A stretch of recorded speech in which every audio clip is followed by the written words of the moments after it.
Championship week is here in women's college water polo. The National League regular season is in the books, and the Team USA women gear up for World Cup action, all coming up next on a brand new counterattack.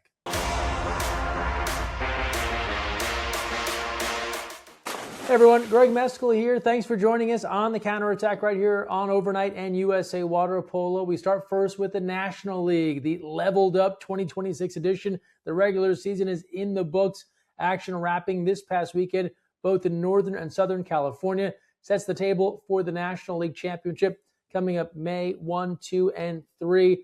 Finals will be at Woolett, semifinals at Irvine High School. Full National League Championship schedule coming soon. More details on a huge weekend in SoCal shortly. First, let's take a look back at some sights and sounds from the week that was and week 4. And don't forget all the games live and available now on demand via our friends at Overnght. In this environment with these young kids and having these 07s, 08s, 09s being participate with the college collegiate athletes, not only collegiate athletes, but Olympians in the water, it's something to be inspired about. And that's what we're trying to do here. We're trying to be inspiring our athletes to want to stay in the program, stay in the sport that they love, make it some feasible for everybody from the young age to the old age to be part of, and then also bring the community together. To have so many people in the stands, it looks like we have some 1400s over here in the crowd, and that's how it's all supposed to be. In a great community, a great sport, and just really embracing it together. You said we had Jed, who came back from the international tournament with the senior team, coming back here, and then also him bleeding into not only the youth team, but also the USAB team. So those opportunities for those athletes to be inspired to want to continue to play to the next level. We have world championships here for 18 years. We have world championships for 16 years, and it doesn't get any better than this. And I'm so happy for USA for putting this on and continuing the growth of it. You know, having the 18 new teams here, 2 teams, 4 teams on deck, and then we have 2 college teams playing right now. It's remarkable. It's unheard of that we've ever had this before, and I'm looking forward to the future growth. I'm excited to see what we can do next year with it. Not only the marketing side, but also the hopefully fundraising side. And we can actually make some prize money out of it. We'd be kind of cool and get maybe some more entertainment. So mid halftime entertainment, pregame entertainment, and really build the base of our crowd. And hopefully this can turn into a true professional league here in the States. And that's really, I think, a lot of people's goals is to create this foundation, and then we build upon that where we have international players that want to come here now. And we really bring in, this becomes the hub of it, and that's the growth of it. So now we look ahead to the National League Championship May 1 through 3. Don't forget live coverage of all the games right here on Overnght. Live stats courtesy of 6-8 Sports. New wrinkle this year, the WPBQ. It's a water polo themed barbecue coming to Irvine High School on Saturday, May 2nd.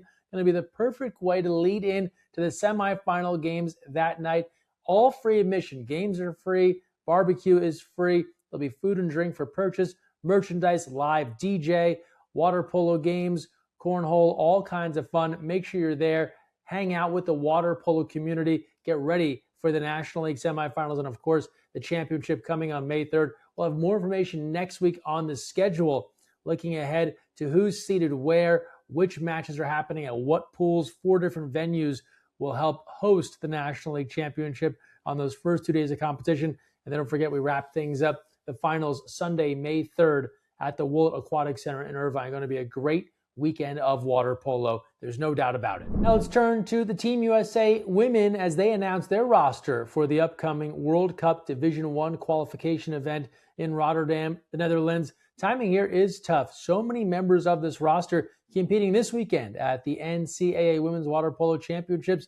Then come Monday, they've all got to get on a plane, get over to Europe, and gear up for competition starting May 1st.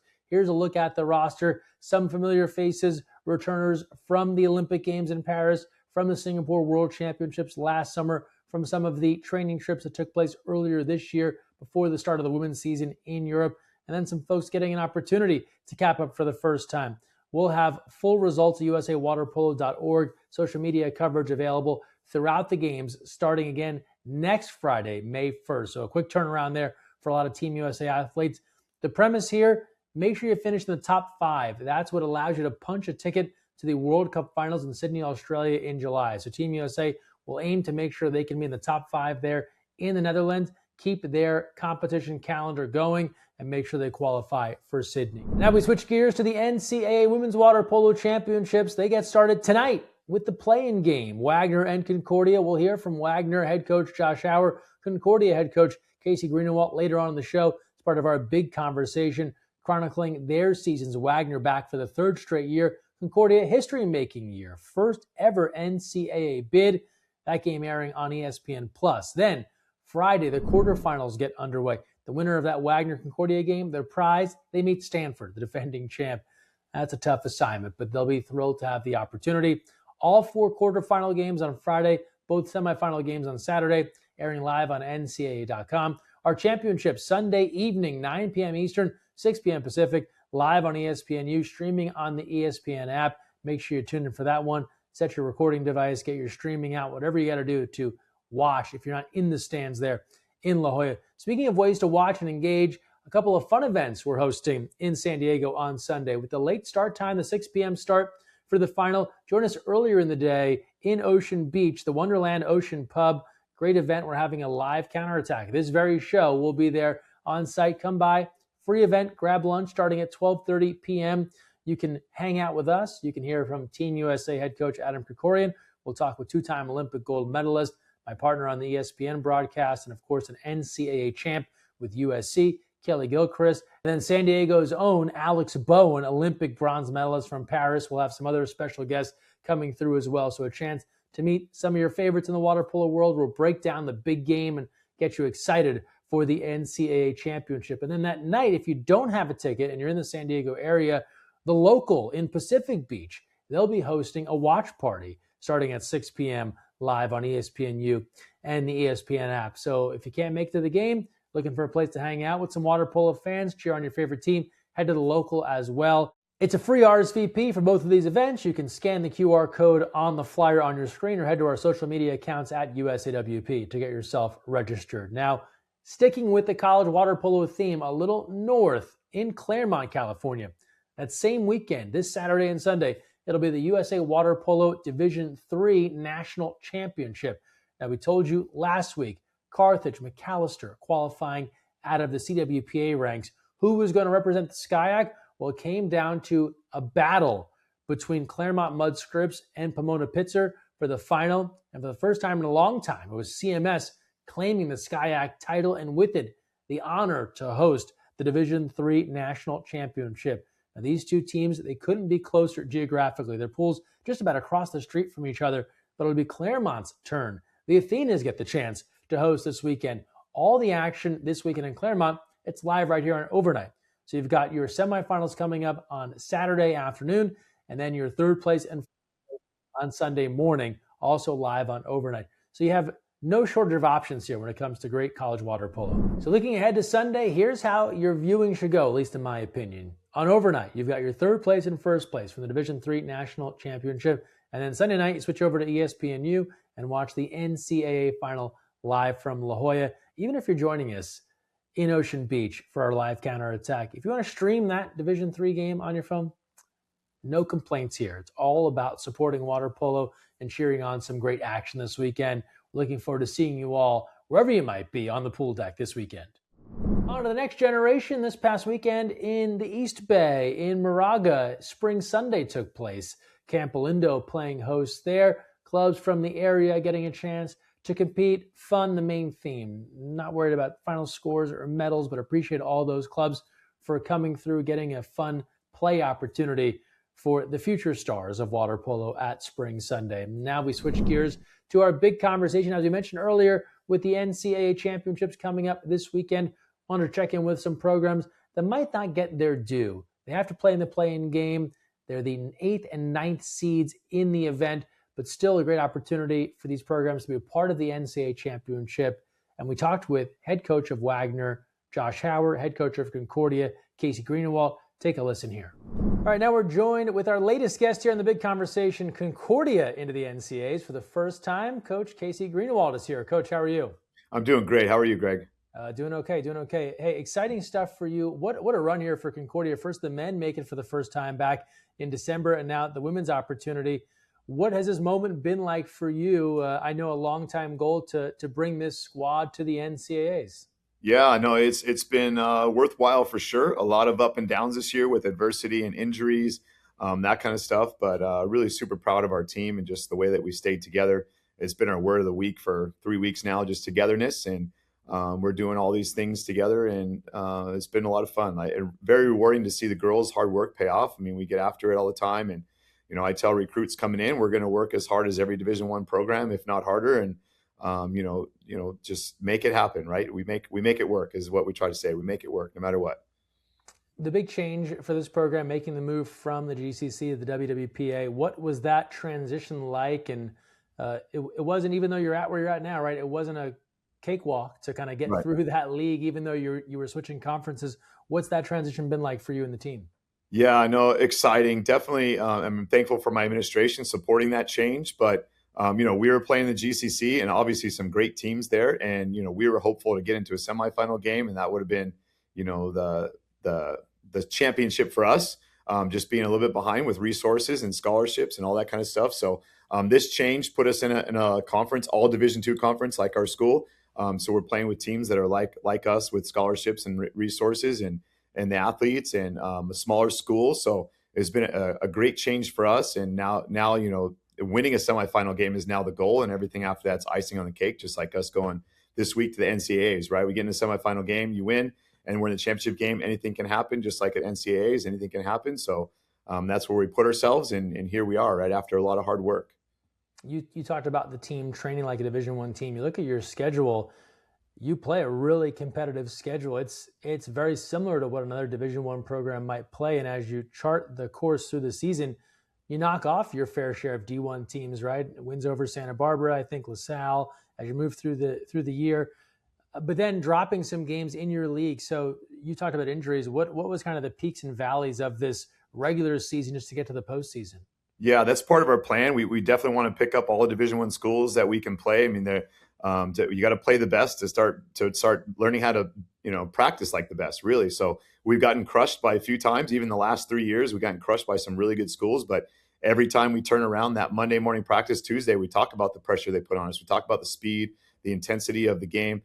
So we try to bring up our level of training, and every time we've done that, we've turned around and made some progress, small steps over the last 3 years. And then this is the fourth year now, my fourth year leading this program, and kind of put it all together with still a relatively young squad. So a lot of freshmen and sophomore heavy, doing a lot of the heavy lifting, and our juniors and seniors obviously did a great job too. But so that's been fun. But going through those, the adversity, I mean, my starting center is out, for most of the year. The freshman center who I brought in was hoping to learn and make mistakes and earn some playing time. Ended up being our starting center for a majority of the time. And then she got sick, and she was out for almost a month. She missed a lot of our conference games.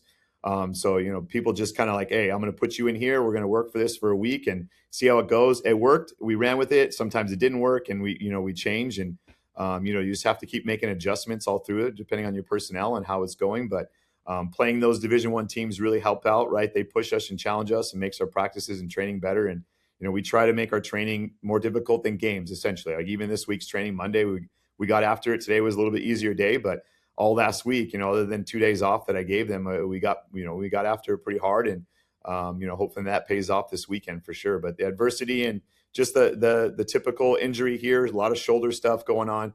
We do all kind of prehab stuff to work on that, but inevitably in our sport, there's just so much pulling and throwing that you're going to have some shoulder injuries. So we're still facing that. We were still not healthy going in this game, but we're gonna give it our best for sure.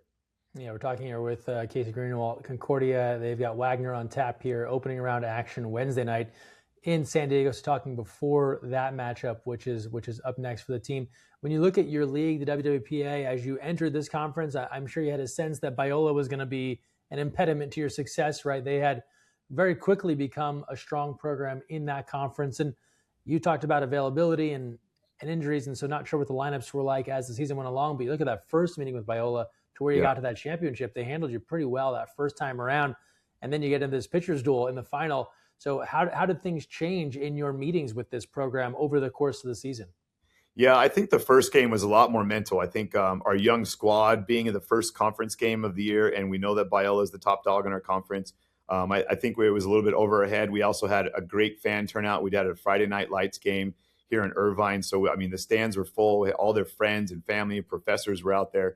So I think there was just a little too bright of lights for us on that game. And, we didn't do anything absolutely terrible, but we had a lot of turnovers, and we just weren't playing as a team, really. I mean, just too many people trying to make, the hero play over and over again, and those weren't working out for us. And kind of I wouldn't say we went back to the drawing board, but we went back to our plans, right? And working together, using the clock, really focusing on our defense, as you said, a pitching duel there, 4-3 for a championship game. I would have been happy 4-3 at the end of the first quarter, maybe at halftime, but hey, we put 4 of them away, and we have a pretty deep team. I'm really excited about being able to go 6 for 6 for a lot of the second and third quarter, and not losing any momentum, and building that squad depth, I think really helps us out. I mean, 8 minutes. It's always interesting when freshmen come in and they're not playing a lot. They think, oh, I must be sucking. But you can't play 8 minutes straight at this level. It's just not. You could, but you're just not going to be very good, right? So you got to be able to go 2-3 minutes, maybe 4 at the max, and weather some storms a little bit. But then you need your subs to recuperate and get back out there. And I think our team really did a great job at that. But I think that first matchup was just the lights. It was too exciting for them, too nerve-wracking. Never been into that conference game. Obviously, we've been talking about conference all year long, right? So, and those are the most important games in our schedule. But that we turned around right after that, and then we went on a 7-0 run in conference, and then conference championship set ourselves up with a bye that first game, and got to play everybody in that game, right? We still won, but we played everybody in that game and rest some of the starters, and we were a little bit more fresh for Saturday and Sunday. Looking at that final 4-3, you just don't see games like that very often. It's few and far between. As that game is progressing, I imagine in one hand you're pretty stoked. Hey, we've only allowed 3 goals. This is an excellent job on the defensive end. But there's got to be a part of you that thinks, man, we need more offense. Like 4 or 3 or 2, like it's not going to do it. How did mentally you progress through that game with it being such a low scoring affair? Yeah, simple, really. I just tell them to keep shooting. We were taking the right shots. We were taking the correct shots. A lot of them right at the goalie. Their goalie played really well. We clearly have a rivalry with Biola, with our schools. We're in the same conference, non-water polo conference as well. So there, again, great fan turnout again. The Biola men's team was there. The Concordia men's team was there. They were loud and rowdy, and just the excitement of that. But just keep shooting, keep doing what we're doing, and really focus on our defense. I mean, our goalie, Jaden Soto, obviously played really, really well, but we also helped her out a lot by, forcing bad angle shots and late in the clock, and kind of like throw the ball up kind of shots, and they turn around and cover on defense. So we kept focusing on our defense, and that's what led to that win. And then, the shots are inevitably going to keep falling if we keep taking the right shots. So we just got to keep shooting, basically. And look, your opponent coming up here on Wednesday night, Wagner, similarities in the sense that it's a team that also schedules difficult opponents right outside of their league, will pick off a higher ranked team every now and again, but then finds themselves in a dogfight some years in their conference. When you scout for them, what are the challenges they present, and how do you prepare for the Seahawks? Yeah, they're long and fast. They got obviously experience too. This is their 3rd year going at this, right? So they're going to feel pretty comfortable scouting them. I mean, I'm actually pretty excited about it. I try to build our program to play at that level, to play in a standard 3-3 and get the ball to center and movement on the outside. But I mean, they have some really good centers, some good outside shooters. Their goalie play is good. Clearly, Coach Josh knows what he's doing. Like they're always in the top end of that. And I mean, they had a 1-goal game with Princeton right at the end before their conference tournament. So we know it's going to be a dogfight. We got to stay in it and stick to what our guns are, whether we go up or down. We're going to stick to our defense and keep shooting. Having those youngsters keep shooting even when they miss it. We know we're going to miss some shots, but higher percentage shots for us, and just keep on our focus. But focus on defense. But, we're excited about this matchup. It's something that we've been definitely thinking about. And, they're a lot like a lot of the Division I programs that we get to play here locally. So we're hoping that we're prepared for it for sure. What's been the response campus-wide? Obviously, the men with their performance in December, making NCAAs, and now the women. How have the school administrators, the fans, students responded to this surge here from Concordia Water Polo? Yeah, it's interesting. I have a tough time with winning sometimes. I don't do it too often. So when we get here, like I'm already thinking about the next game. I mean, I even said it in my interview after the championship game, I'm thinking about Tuesday practice. What do I got to do? So I'm moving on a little bit. But then when I got to campus, I mean, the emails, the phone calls, every time I stop and walk to my office, there's 2 or 3 people telling you congratulations. Obviously our administration is super happy, especially with the men's program, women's program. Justin and I both, helped turn this program into a winning culture here. And, it's paying off for our school with, just publicity and that kind of thing, and bringing eyes to this. I mean, I've been in the water polo game a long time. I've always known about Concordia. I had no idea where the campus was. I mean, it's right here in the heart of Irvine, right next to UCI, and it's beautiful. It's small. You never know about this place, and now hopefully we're getting some more eyes and more people will consider our program. And but it's definitely good. In fact, our beach volleyball team just won a national championship yesterday and just came in, and we celebrated them. So overall, everybody's just really excited. I mean, it's definitely all over social media and that kind of stuff too, and getting a lot of love from everybody. So we appreciate them, the fans' support for sure. You brought up a good point, mentioning Justin, the men's coach. I remember talking to him last season as well around the idea that someone might not know Concordia is in Irvine. You couldn't be in more of a water polo hotbed. Yeah. There's no shortage of high school athletes that then want to potentially keep playing. And it's the first time through for you, but presumably, how does reaching the NCAAs benefit recruiting when you're making that pitch to maybe kids that want to stay home or don't want to go too far from home? Yeah, I mean, it's still to be said, obviously, right? Sure. But certainly we're going to use this as trying to get out. I mean, it was something I pitched this last 2 years in my recruiting process, knowing we're going to go to the WPA is, hey, previously we're trying to just get in the semifinal game. Now we're trying to win a championship every year. It's championship or bust. And we want competitors here. We want people that are going to be competitive in everything they do, whether it's schoolwork or on campus or in the water. So I think this will be a great launching point for us in the future. We're definitely getting looks from a lot of people that maybe wouldn't respond to emails and text messages before, but now we're starting to get some athletes that are interested. And obviously when we're at this big stage, I mean, you're going to see Concordia there, CUI, and we're going to be on ESPN Plus here tomorrow night. And it can only be positive for sure. Yeah, I think we're just coming off March Madness in basketball, and sometimes fans get down on their team has to be in an opening round game. But the flip side of that coin is you have a chance to be in a very competitive game and win it, right? I imagine no hard feelings from your group that you have to play an extra day here and go to a playing game. No, absolutely not. We are just so stoked to be here. I mean, we're still stoked about the championship, right? And like I said, just even the championship win was icing on the cake, right? We just wanted to get to that game, and this is icing on the cake. We got an opportunity to win, tomorrow night. Again, Wagner is a tough team. We're excited about the matchup though, and I think that some good things could happen. And then we're at that Thursday night banquet that we're all really excited about, and then who knows? And we have Stanford, Friday, and see what we can do. Well, Casey, we can't talk without showing some love for Riverside, California. Yeah. When I think of Casey Greenawalt, I think of Riverside, California. How did that area, you talked about being in the game for 20 years, how did that set the foundation for you in water polo for what you're doing today? Oh, that's a great question, Greg. I had this conversation with my athletic director yesterday. Just I've always kind of been the underdog, right? I mean, whether I was coaching a club team or a high school team, or even when I was at CBU on the men's side there, kind of the underdog, and it's that school out there, that area out there in Riverside, what do they know about water polo? And so we've kind of flown under the radar and gotten some wins and start getting recognition. And then, now I'm actually going to have to change that. We're going to have to change our ideas and our mentality here that we're no longer the underdog. We're now the target of our conference. We're now going to be a target of anybody else that plays us, all those Division I schools that pick us up in the schedule. We're conference champions. We're at the NCAAs every year, hopefully from here out. And, it's definitely going to change our attitudes drastically here, right? We're going to have to do things a little bit different, a little bit better.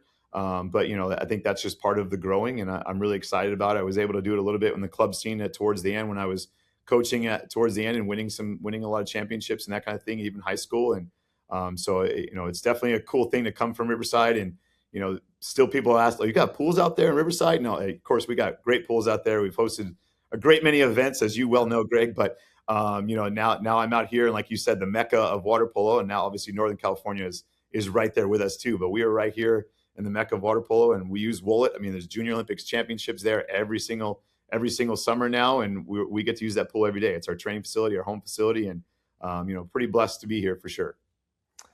Those kind of stepping stones, the club, the high school, CBU to where you're at now, how are you better at doing this today than you were 10 years ago or 15 years ago? Like, did this happen at the time it was supposed to happen at because that's when you were ready to do it? It's kind of where I'm going. Yeah, no, I do. I wish it would have happened sooner, where we could figure out how to win, of course, Greg. But I think development, right? I mean, I don't get the kid that's on the national team already here very often, right? So I am in the development business. I'm going to find kids that maybe been overlooked. They have a little potential here. They're not so good at that. We bring them in. We work with them. We watch film. We do all kinds of evaluations with them, and just developing them from where they come in here. Not just as water polo players, of course, but as humans. and just trying to develop them. I think it's a lot of fun. It's really rewarding for me. I just had an exit interview with one of my athletes just right now, and just seeing how much she's grown in this year in and out of the pool is very rewarding for me as a coach. And it's why I'm here. I know it's my purpose is to help youngsters, and in this case, young female water polo athletes, and just become better people. And through that, I get to do that through sport, which obviously I have a passion for. I do love this silly sport of ours, and I do most things for it. I've been involved with it forever now. So it's just a blessing for sure. And I'm excited to do it every day.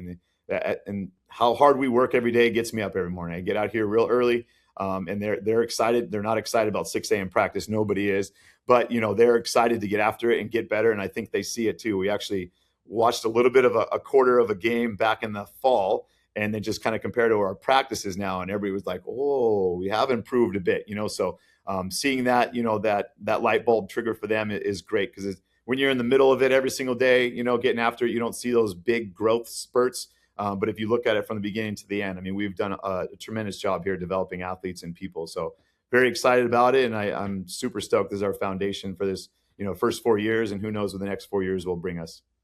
Looking at your team specifically, who's someone that really just deserves more love, right? Like, they're so critical to what you do, and maybe because it is Concordia and people aren't as familiar, they fly a little bit under the radar. Yeah, definitely Jaden Soto. She's our goalie. I brought her in 3 years ago. I played her a ton as a freshman, and she gave up a lot of goals, but had a lot of crazy saves too, and then got better her sophomore year. And then this year, her junior year, she just has that warrior mentality. Nothing's going to go in. And her and our defense just really gel together. They communicate, they work together. They know the defense knows when they screw up, she's going to have their back with some crazy block, but they also know, with that, if they can force some shots from that angle, Jaden's going to gobble them up. So really, really want to give her a big shout out for sure. And she'll say it, and she said it at the post interview too. It's all about the defense in front of her, right? Makes her look good, and then she comes up with those big saves. So that would be my big shout out for sure. Obviously, our defense for sure, all of them, right? And then you throw in that goalie in the background. You can do a lot of good things with a great goalie. Good stuff. Casey Greenawalt, congrats on the win here at WWPA, and then an opportunity at the NCAAs, and wishing you best of luck here against Wagner coming up. And thanks for the time. Thanks, Greg. I appreciate it. We'll see you soon. All right, our latest big conversation, NCAA Championship Week here in San Diego. Head man of the Wagner Seahawks, Josh Hauer, is here. Josh, how are you? I'm doing fantastic. Thanks, Greg. Thanks for being here. Seahawks back at it again, but not without a little spike of the blood pressure up in Poughkeepsie. Golden goal to win the MAAC title. Take me back to that final and just all the drama, all the emotion, and how the Seahawks pulled it off. Yeah, thank you. There was definitely some drama going throughout the game in the first quarter. It was tight and all the way through, and some of the officiating. It is what it is, the way with our sport. But I think we were down by 3 at one point, fighting back, always just having that belief. And I think overall we ended up leading for about 30 seconds, and that was in the first overtime. Was the only time that we had a lead throughout the game. But I think just overall, we just believed throughout the whole thing that we could do it, and we were able to do it. But yeah, just the last few possessions, Francesca Senna made a couple of great saves. The defense locked down when we needed to. And then Catherine Mentz made a great play at center. It was fantastic. We were in a little bit of foul trouble. So the group that we had out there, and some people stepped up, like Maggie Pike scored a big goal for us to tie with under a minute left. And just some as a senior stepped up, but just as some moments, it was really cool to see the team just stay locked in, believe, and just put it together when we needed it. Now, something about these East Coast finals. I talked to Ted Minnis earlier this week. You didn't go as long as Harvard did. Four golden goals. He kind of described the ending there.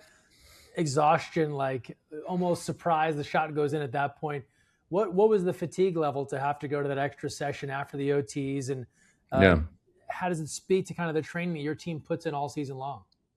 Well, honestly, the East Coast, it's interesting. So we played Princeton the week before on a Wednesday night, something we've done since I've been here, and with Derek, it's been fantastic for us to both kind of be able to peak for the conference tournament, a good non-conference game, and we were in Golden Goal with them, and it was a very similar situation.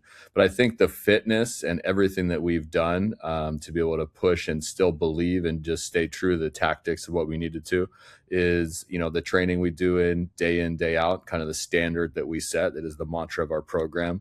So we were able to say, hey, just keep pushing to the standard and we'll like the result at the end. And they did a fantastic job. The team did a great job. Over the last decade or so, Wagner's really kind of carved out a role here as one of the dominant teams in the MAAC and someone that you can expect to see at the NCAA level. This wasn't one of those seasons, though, where you just steamrolled everyone in the MAAC, right? It was, there were some challenges, 3 seed going into the MAAC tourney. What is that like in comparison to maybe years where you were more dominant from a record or a stat standpoint? How did that kind of shape the journey a bit differently this time around? Well, 2 main things. One, our conference is deep. Our conference is really good. I think there are some competitive teams that weren't even in our conference final or our conference tournament, that we only had 4 teams in our conference tournament. So there are some teams that were left out that are quite competitive, and we had to push and work for all season. So that's one. The MAAC has gotten really better. So credit to all the coaches and the programs in the MAAC, 1. 2, our team is way different than we've had in the past. So last year we had 9 seniors. This year we have, been starting 2 freshmen, 3 or 4 been playing big impact players, and it just takes time, So there's a little bit of us and Ashley and myself and our staff talking about, like, at this point they'll get to where they're not freshmen anymore, and the growth of the program, it just takes time. So sticking to what our program has been about. And I think that's the big thing. We've lost all of our losses were to ranked teams, whether it's non-conference or in conference play. So it goes to the strength of the MAAC again, but then also just learning how to win. This young group learning how to win throughout the course of the program. Yeah, I think this is the first time we haven't hit 20 wins in a long time. So that goes to the strength of schedule that we've had, but it ended up working out for us at the end. So we're excited. Yeah, to that end, what sort of pride do you have in a season where it'd been very easy to say, we'll get them next year, right? We're young, we lost 9 seniors, like, we're building, but to still come through and win the title, what does that kind of say about what has been able to be built there on Staten Island?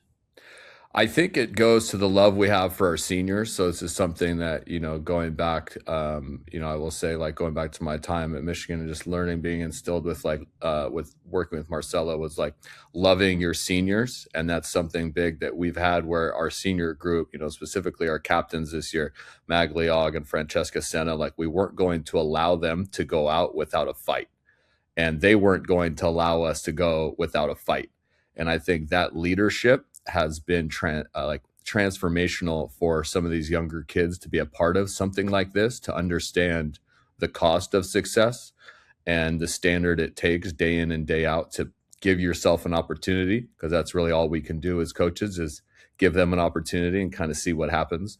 So that's really what it's been about, is, the kids doing the work and just the love we have for the seniors in the program, and just pushing them to something greater than they maybe thought we could. Or, I think the belief that they've had all year just speak volumes about the buy-in to our program.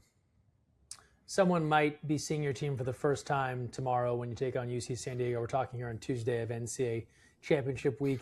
You highlighted some of your veterans, but also some of your newcomers. Who are some folks, some names to know if someone's kind of looking for a primer on Wagner, they haven't really seen the Seahawks play at a high level in an NCAA tourney, maybe some new faces to keep an eye out for? Well, I talked about the 2 seniors in goal. Francesco's on the Catino Award watch list. Magli Og, who's the first team All-MAAC and had some game winners for us throughout the year. I mentioned briefly Catherine Mentz, our center. She's a junior from South Africa. She's had a tremendous year and really grown into a leader. And then a couple of our freshmen, Michaela Ulmer Luterdomu from Canada. She's been on the 1-2 side for us and really stepped up really big. Lacey Aquaro, a freshman as well, stepped into the role as our center defender. And then Estelle Ramon Torrent is from Spain, joined us in January.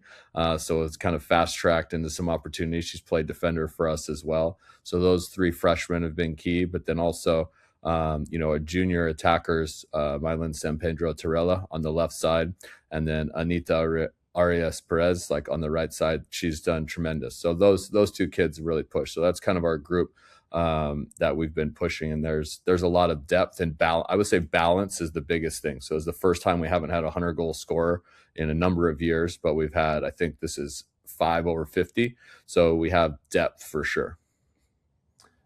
You take on Concordia in this opening round match. If you win that, your big prize is you have to go meet Stanford. But to keep the main thing ahead of you here, this game with Concordia, as you scout them, as you look at that team, what are some things they do well? They remind me a little bit of Wagner in that they're not in the highest level conference, but they schedule tough and they aspire to be at that next level.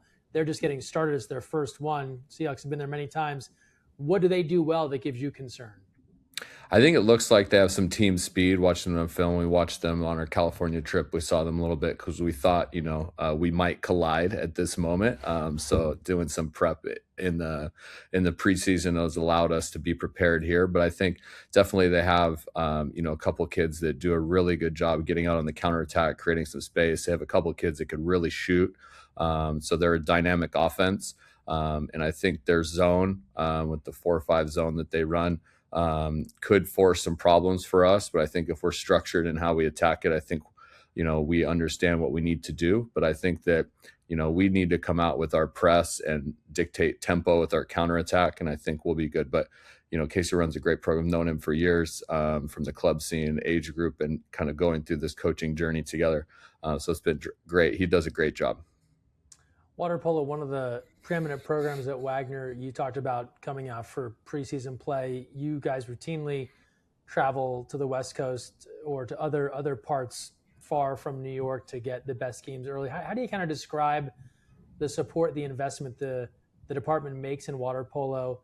It'd be a lot cheaper just to have you bus all over the place up and down the Northeast, but you go and find those games. How do you describe the support you get?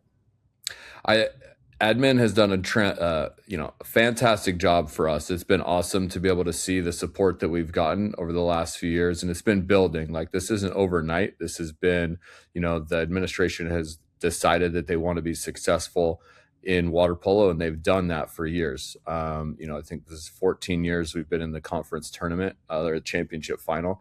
So they've really supported us by allowing us, an opportunity to travel to the West Coast, to put energy and focus in recruiting, and supporting us with what we need to do to be successful. And we're starting to see that in some other sports here at Wagner. But it's fantastic to be able to get what we get from our sport administration. Yeah. Your roster, a diverse mix of athletes from the U.S. and from Europe and Australia and elsewhere. I'm going to date myself here, but there was a great article years ago in the New York Times about St. Francis, Brooklyn, and I'm sure someone Carl Quigley, would need to recruit guys, pick them up at JFK Airport almost sight unseen. They'd never been to Brooklyn. They just knew that was a place you could go to play water polo. I imagine things have come a long way with scouting, with video.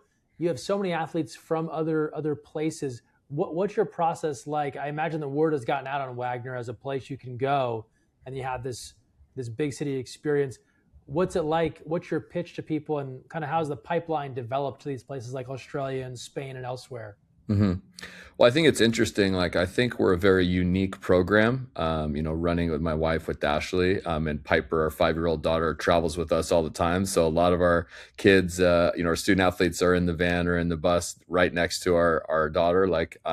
So I think when we say, we're a family, we believe that, we live that. So the kids that come sight unseen, like you say, or to New York for the first time, we can talk to their families about what they're getting from being here. And like, we are a family. We run the men's team and the women's team. It's like we have 50 kids.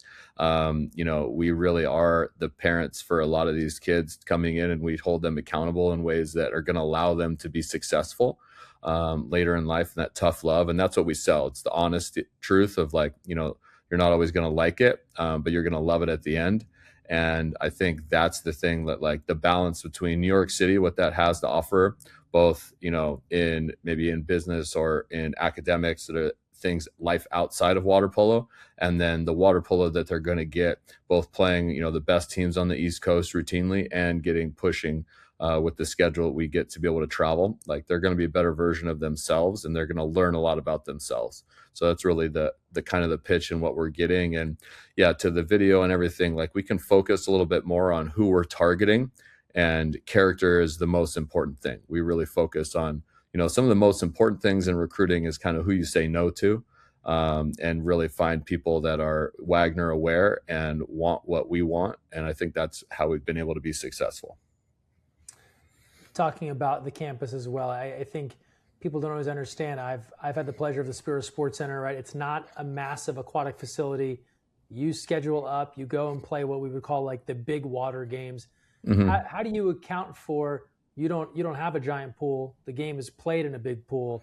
What does the training look like to work against maybe what you don't have on a day-to-day basis? We have to be creative. I think that's the number one thing, is we're creative. Like, it would be one thing to just say that, hey, we have to swim all the time and, maybe swim more than some other teams because we're not getting the same fitness and conditioning in our counterattack drills or the space to be able to shoot.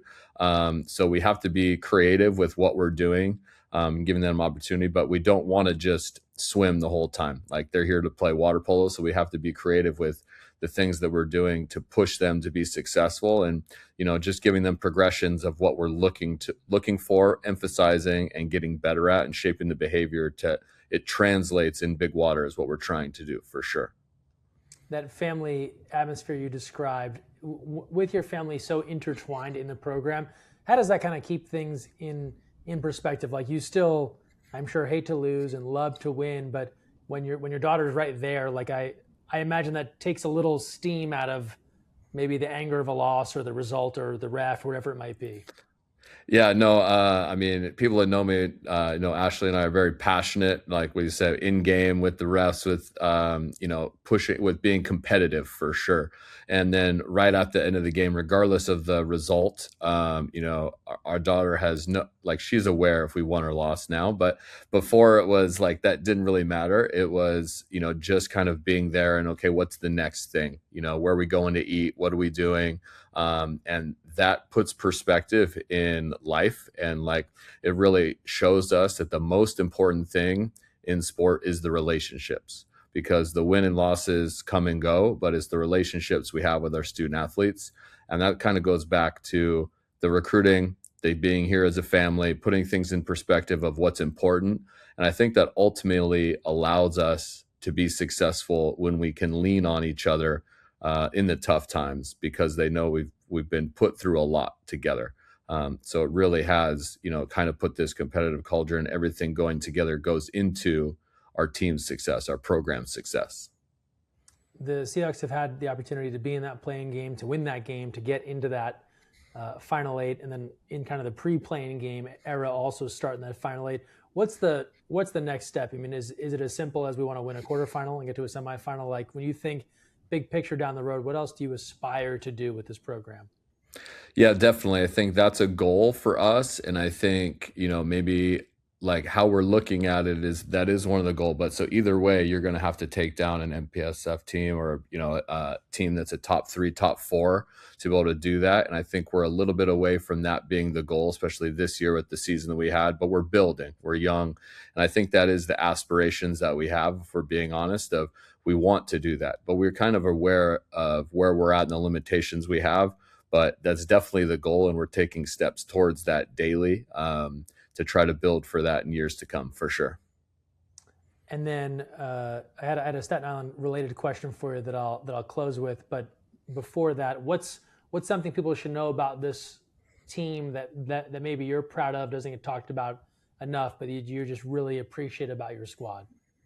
I mean, we talked 2 things. One, like the love that they have towards our family, like we were, we're lucky enough to be in San Diego now. We took a little time to the beach, and just seeing our daughter be with the girls and the team at the tide pools, just like kind of hanging around, and them encouraging her to do new things and experiences that what they've given to our family.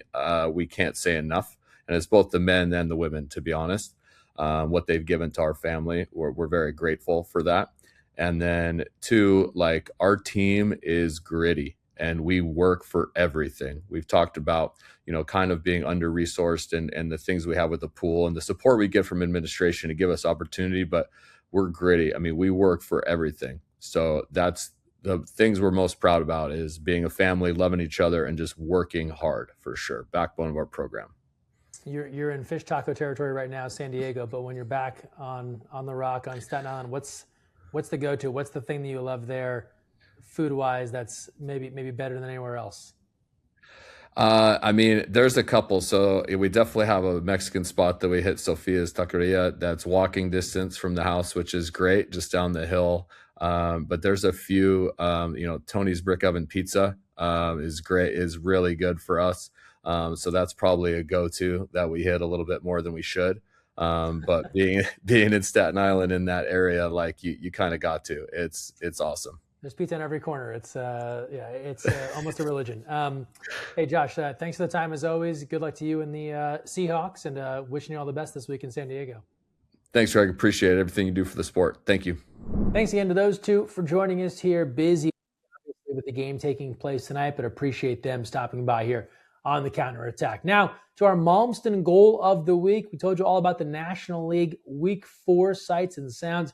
Here's a sight you won't forget about anytime soon. Ryder Dodd, the Olympic bronze medalist, making it happen here for LA Athletic Club. Take a look.